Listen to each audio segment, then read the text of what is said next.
What's up, Inkie peeps? It's Adele from Inkie Quill, and today I am doing a process video of how I made your November art print. Now, it's a cute little cupcake, and I wanted to try something a little bit different. Now, I have these watercolors, but in all honesty, I've never actually tried to do a proper, realistic looking watercolor painting. It's something that I'd really love to do.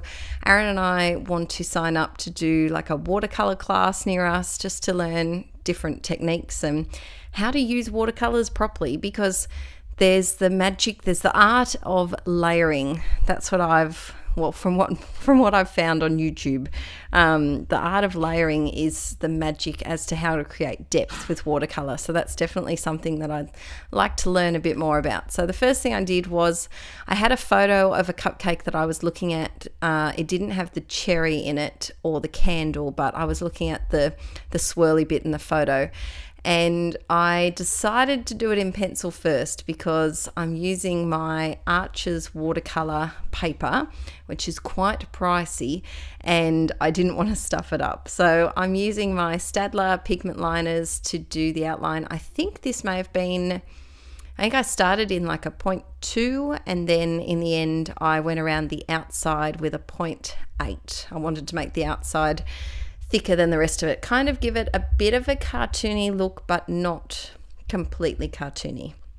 So I'm drawing the patty pan, which definitely was the hardest thing. I struggled with how to make it look pleated and real without looking silly. And it's realistic paintings and drawings are definitely an area that I'd love to work on a bit more. It's something that I've always been interested in, but my go-to is a bit more cartoony, stylized kind of style. Let me know in the comments below if you're a realistic like painter or drawer. I really would love to learn a little bit more about it. Aaron does pictures that are a lot more realistic than I do. So I'm just adding some little swirls around to the icing as well, and trying to make it look 3D-ish, without making it so flat, which is what I'm used to.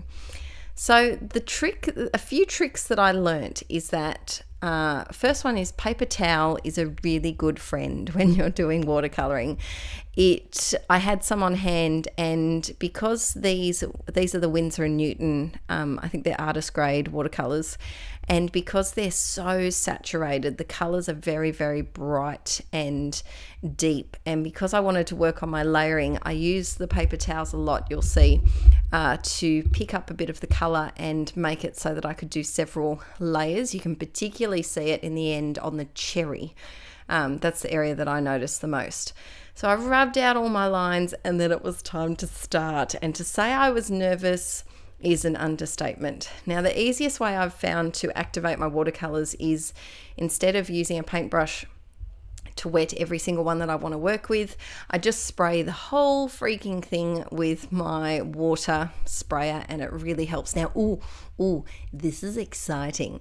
So this is called masking fluid, and I'll give you a bit of a sneak peek. I have a full tutorial on how to use masking fluid for December, because your December art print uses this masking fluid. And essentially what it is it's kind of like liquid rubber that creates a wherever you put it is waterproof, so no ink, no paint, no color will go through it.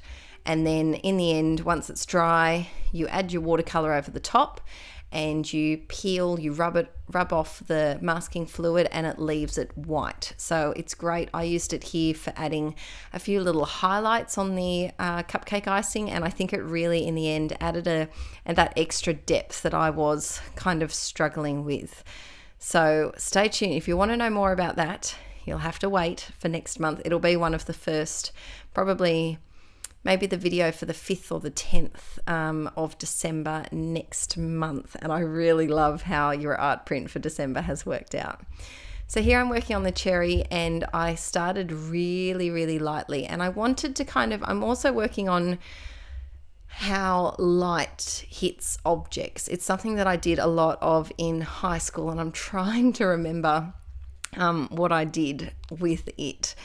Something that I also am doing is I'm working wet in wet, which is where you wet the paper that you're working on before you actually add the colour.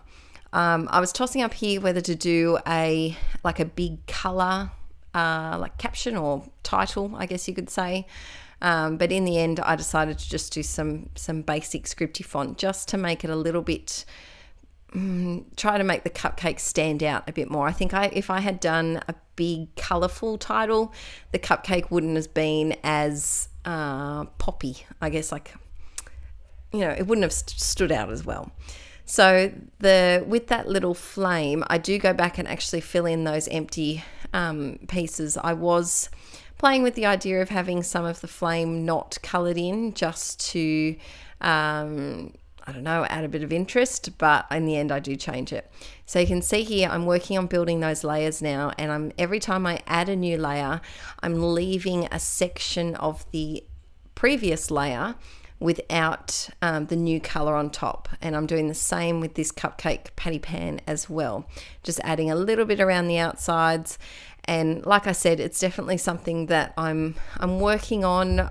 This is my first realistic-ish painting, and it's my first proper watercolor painting, that's for sure, that I've ever done. So bear with me, I'm still learning here.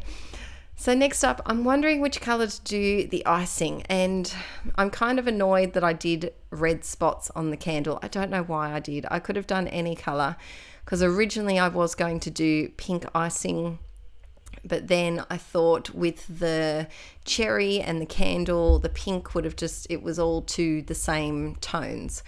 So I do decide to go for a chocolate cupcake, but I was umming and ahhing, even at one point, are you ready for this, of doing it green.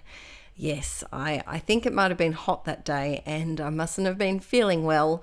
I just wanted something that was different to the blue and the reddy pink colour. So I added my title. I guess you could call it a title. It's kind of like it's kind of a title, which says "Time to Party." And my intention for this was that you could either use it as a print, or you could print multiple copies of it per page and use it as card fronts, and you could make birthday cards out of it. That was my intention.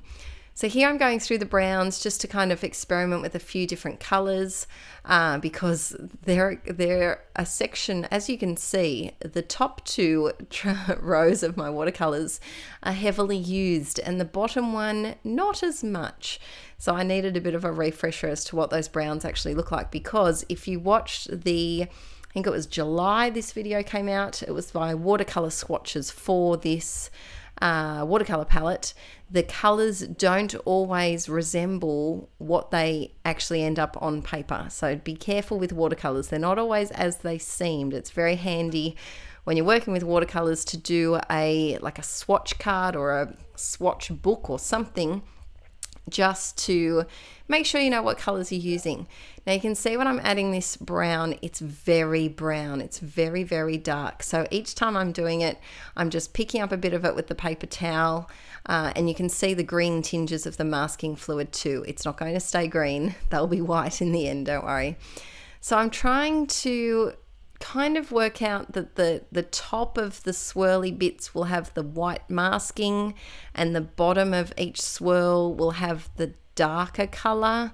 That's what I'm pretending anyway. And I think in the end it does look kind of cute. I think the masking fluid really did make it, and I'm glad that I bit the bullet and pulled it out of my stash. So my challenge for you today is, if you're someone who does do a lot of mixed media, or if you're someone who likes to collect mixed media supplies, grab something in your stash that you've been looking at for a while, wanting to use, but you haven't actually used it.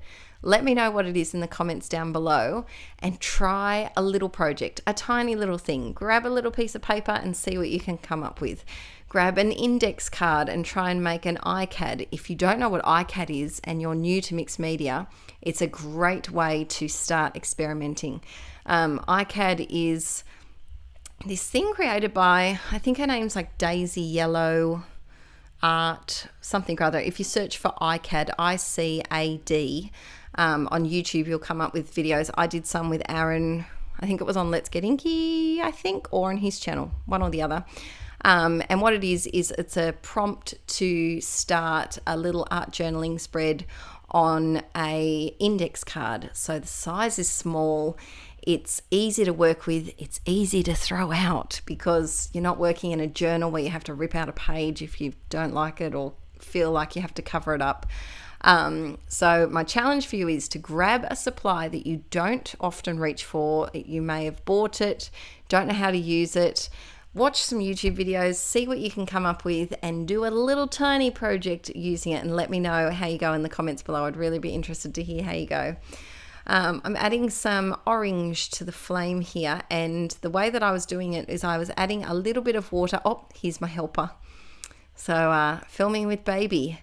Now, this cheeky little monkey is crawling, and he's crawling at top speeds. So I can't put him on the floor in my craft room because he will get into everything. Now, if you're... Oh, you won't have watched the vlogs yet because this is going up way before the vlogs of the new house.